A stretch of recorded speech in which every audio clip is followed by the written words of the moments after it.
Everybody, hello and welcome to a Living Letter podcast with your host, Summer Comfort.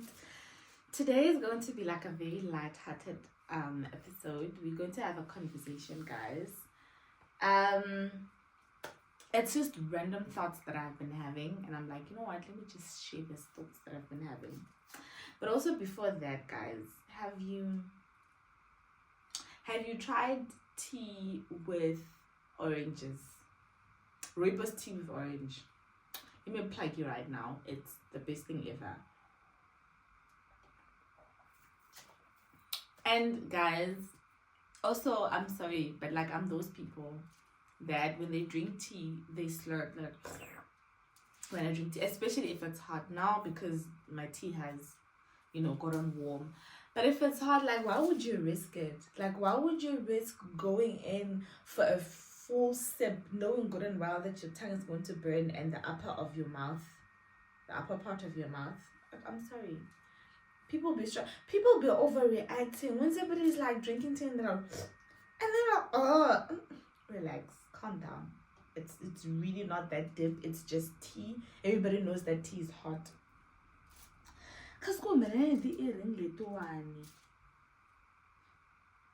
I am, you know what? I will wear these earrings now that found it. Look at Scott's. Guys. So today we are going to be talking about we need to start making peace with our lives. Here's something that you know, right? Here's something that you know that I want to remind you of today. Make peace with your life. Say it with me. I need to make peace with my life. I need to make peace with my life, right? And the reason why you need to do that is because, let me tell you something for free. Everybody is having it hard, right? And I know. Trust me, when you're going through something, you feel like you are the only one who's going through that thing, and you feel like there is, this thing is just hard for you. Other people, even if other people are going through it, but somehow it's easy for them to go through it. And for you, it's just like impossible. Like, why is it that your life is like this? Why is your own different? Why am I not? If I'm a potato, let me be chips now. If I'm an animal, let me go to Kruger National Park. We all feel that at some point. And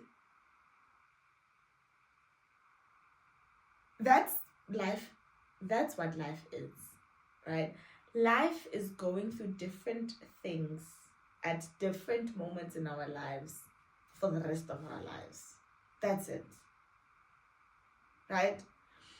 And this is what we all know, right? But I've realized that this is something that we have to constantly, what they don't tell us a lot is that this is something that we have to constantly remind ourselves of, right?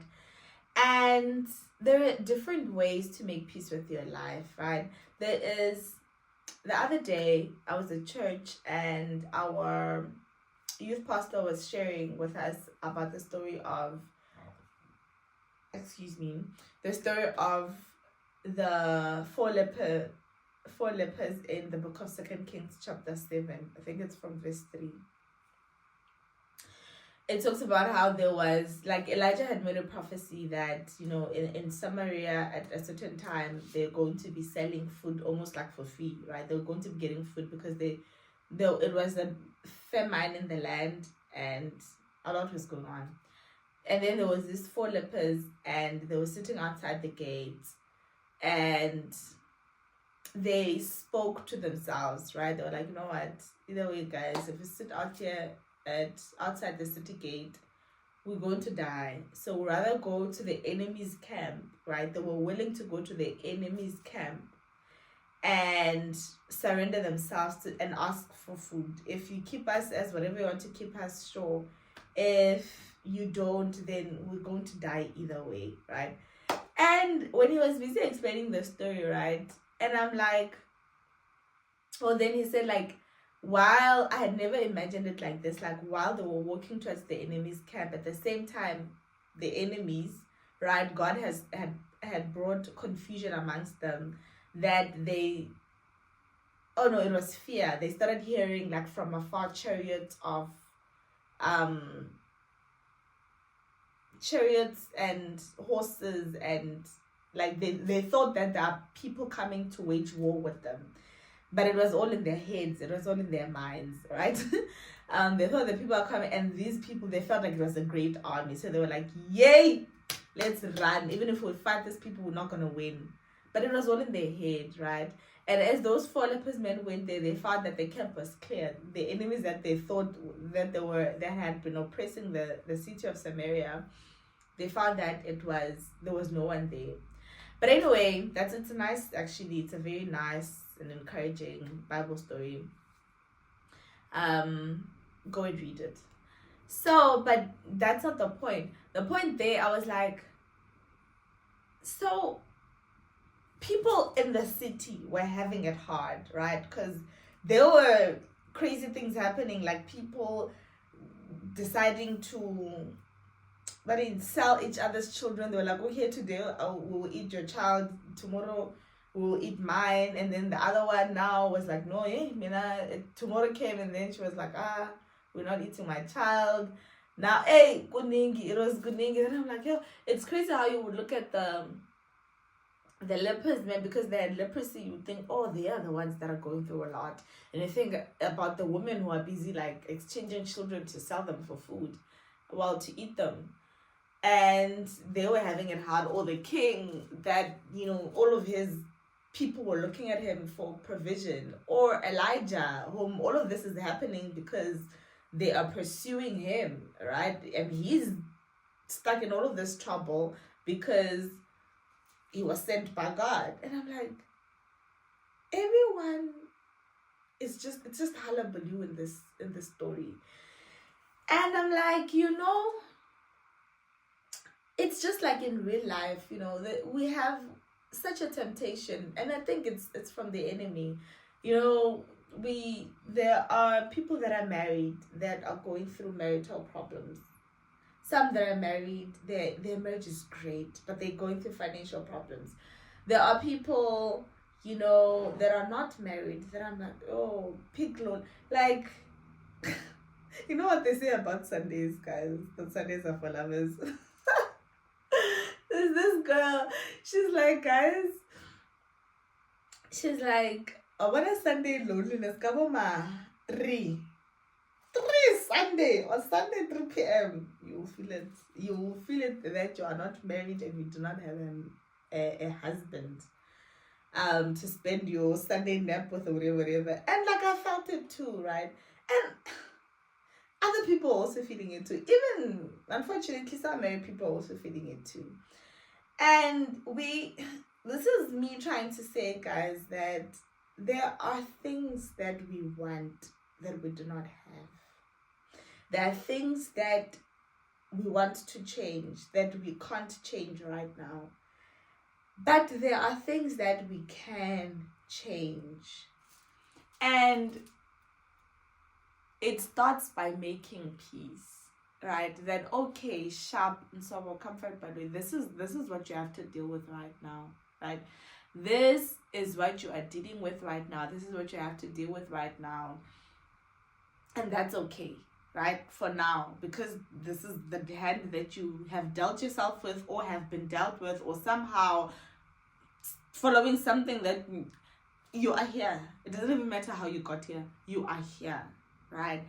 And thankfully enough, we have God, guys, who, the other day I was praying and Holy Spirit reminded me of this verse when God says, I will carry you until your hair is white with age, and I will carry you. And I just repeated that to myself.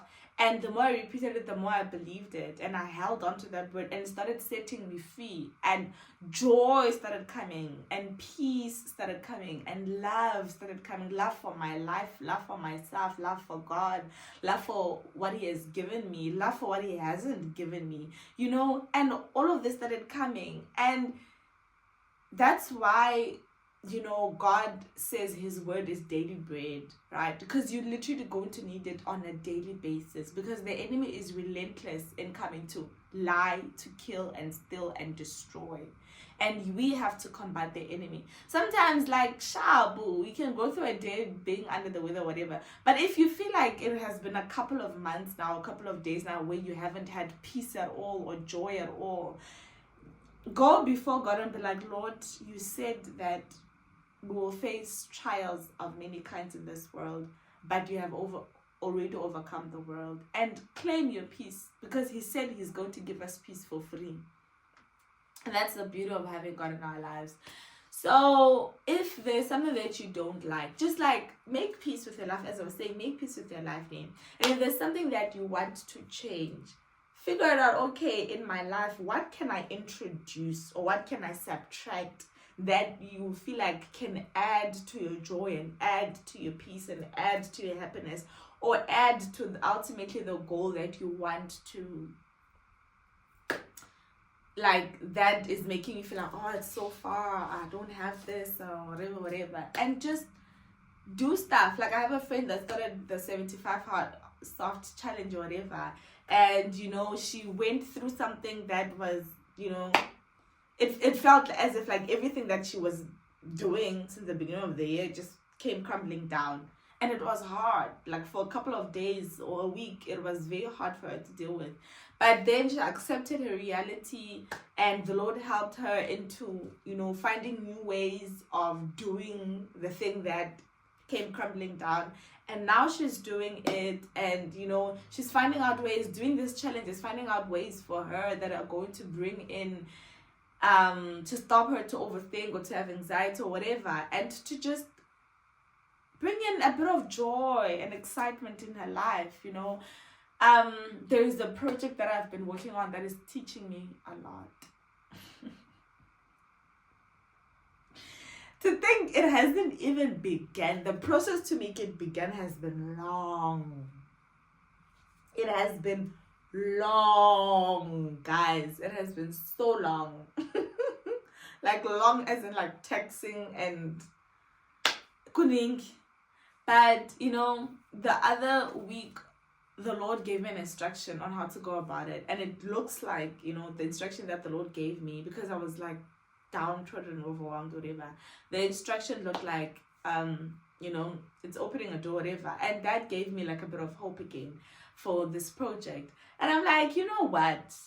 Even if this route, whatever, it's not going to work out the way I think it's going to work out, because I don't know the full reason why God gave me an instruction to do that specifically. Maybe it's not to attain the thing that I want to attain, right? And I was like, I just am trusting that God has got me. And to be honest with you, that's what gives me peace in my life. If I end up getting to a point where there is any form of peace, is knowing that my life is not my own. I belong to God. And that's what I want to encourage us to. Like, don't mind this earring, guys. I'm always going to put it on until the end of this video.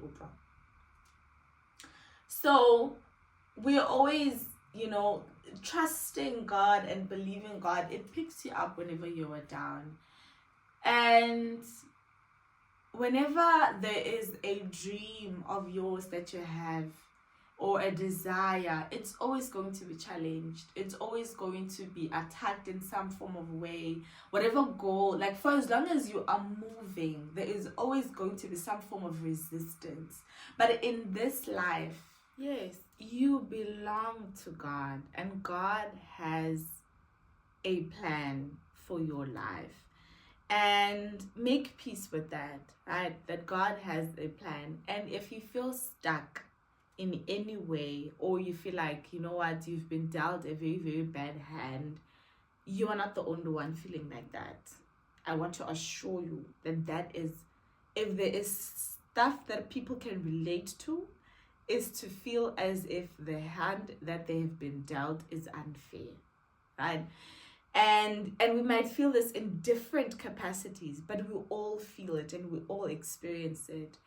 And especially in the 20s, what I've noticed about the 20s, guys, it's where the enemy capitalizes in, or maybe because it's the season that I'm in and I'm about to leave. Oh my god, panic. Anyway, it's the years that the enemy capitalizes in, because again, obviously he comes to kill, steal, and destroy. He doesn't even want us to get to our 30s or 40s or 50s and see, you know, other things in life, and we think we're so consumed that this is it, this is how it's always going to be like. And it's not. It's really not. It's impossible. If there's something that is guaranteed about life, is that things come to an end, including our lives. They do come to an end. So, and seasons, they also come to an end. So let's find ways, right? I just want to encourage us that let's find ways. Like what I have done in my life that has helped me tremendously, is to have, because I get overwhelmed easily, and I'm a very passionate person, and I love passion driven things, right? And if at any point I feel like the things that I'm doing I'm not passionate about, or like, I don't know, yeah, it drains me, right? Or like I feel like I'm hitting a wall, because I want to go. If I feel like I'm hitting a wall, I just shut down and phone mix. I was saying what has helped me is that to write a checklist of either mental notes or even like physical notes of the things that I need to get done, and to tick them off one by one, to be like, with this week, what is it that I can accomplish? And then I put 2 things there. If I feel like 3 of them is not going to overwhelm me, I put 3 of them there, and I'm like, okay, let's do this and this and this. And after that, I feel really good about myself. You know, there's a guy I saw on TikTok. He was like, listen, if you know yourself, that you are not those people to have, 10 things to change, you're not even going to get 3 of them done. Just put 1 there and be like, for January, this is what I'm going to be looking at. For February, this is what I'm going to be looking at. So you have 12 things for the rest of the year. And if you feel like 12 is just a bit much, we have started the second half of the year. And it might be like, oh my gosh, 6 months have gone by. What do I have to show for it? But if you had that 1 thing or 2 things that were in your heart to be like, you know what, now just write it down. The 2 things in your heart that you're like, at the end of December, if I could just manage to get this 2, or like by October, if I could just get this 2, and then November, if accomplishing those 2 things would have, whether it be like attaching a goal to your life, right? Attach the goal to something in you that is actually something that is like a personal desire of yours, something that is going to make your life a little bit better to live, and yeah, like in making peace with your life and making your life your own. If it means, guys, sometimes just have a day in the week where you just make your life moving, so wake up and make tea, and if it's like a Saturday, you just like chill in bed and sip, have your, even if you didn't even wash your hair, like have a towel and like that, and or wear a gown and just chill, read like 5 lines of a book, just to boost morale, or like take a walk and be like, if that's what's going to make it happen for you, take a walk and, act as if like, those people, not even act, like just, feel what those people that take walks feel, and see if it does anything for you. Or like, write a list, even if that list is like I'm going to cook. You have to cook, you have to clean, you have to do something. And even if you didn't write it down, you were going to do it anyway. Just write it, and at the end, like, tick.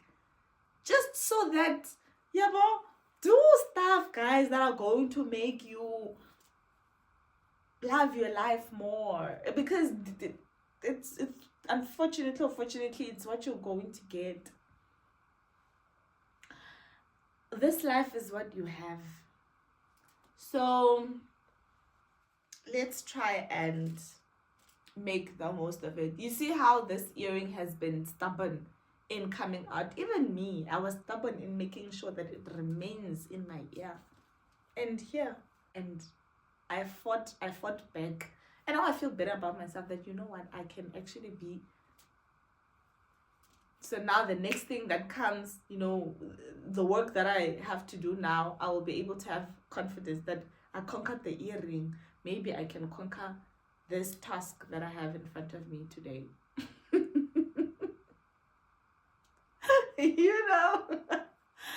I really want us to be better at this life thing. And having Holy Spirit and having God, I don't even want to lie, makes it all the way better and all the way bearable. And seasons are always going to come and go. That's life, right? There are hard days, there are easy days, but trust me, you will have both. You will have both at some point. Some feel longer than others. Some feel relentless, but you are too. You are actually made of stronger material than you think. And this, if you didn't get anything in this video, get this. One thing that God taught me when I was still in varsity, he said, when you think the things that come at you are much stronger than you, then you are limiting and having a very shallow mindset about who I am as God. He's like, I wouldn't make a human being, knowing good and well that in this earth they have an adversary, which is the enemy. I wouldn't make a human being be so weak such that they are not empowered in one way or another to face the thing that is facing them. And it's like, that's why I sent my son to go and conquer everything and give the victory and the power unto you, so that when you come at the things that come at you, victory is already guaranteed even before you wage war. So that's the thing that gives me confidence, the things that and here's the thing, you will have to remind yourself of this truth every day, that I'm made of strong material, because God, the creator of heaven and earth, is the one that made me. So if this thing that is in front of me right now is loneliness, it's grief, it's unemployment, it's lack of financial instability, or whatever it is that you feel like you're facing, or you feel like there has been a lot of delay in your life of different things, everything is taking time, everything is just taking time. Just know that your tenacity, your human beingness is much stronger than the thing that is outside of you facing you. Even the mind, the lies that the enemy keeps throwing at you, God made you to be of such a strong material. Even if you don't trust yourself, trust the God that made you, that he has capacitated you to win this war. Because the end goal was for his kingdom to stand. And if you are part of his kingdom, you will stand. Hallelujah. Out of making peace with your life, you find the little things that you can change, the little big things. If it's a big change, do it. Pursue joy, pursue peace, and pursue the life that God intends for you, because it's your portion, right? Joy is your portion. And this is also something that I also want to say, right? That we like in life, we are going to, we can't postpone until a certain time to find happiness in our lives. We can't postpone until we have a child, or our marriage is perfect, or we have marriage, or we have this brand new car to feel like, I'm now at the peak of my life. Guys, you can be unemployed, right? And there will be some form of joy in you there. You can have failed matric 4 times and find in that situation, in that season, find joy and peace inside of it. You can be waiting for something to change in your life or whatever, and you can still find joy even in that. So let's not postpone the ministry of joy and the ministry of peace in our life. It's not meant for when things look like how we want them to look like. Joy and peace, it is meant to be our daily bread. Just as the Lord said that his mercies are new every morning. His mercy comes with his goodness, right? And his goodness comes with peace and comes with his joy. But it belongs to him. It doesn't belong to the circumstances. Circumstances don't get to decide our joy, right? And they can fight our joy and our peace, but they don't get to decide ultimately whether we carry joy and whether we carry peace or we have it or not. So we have to contend that. So let's do our best to contend for joy and to contend for peace, because it's our right. So, yeah. Enjoy the rest of your day. Mwah.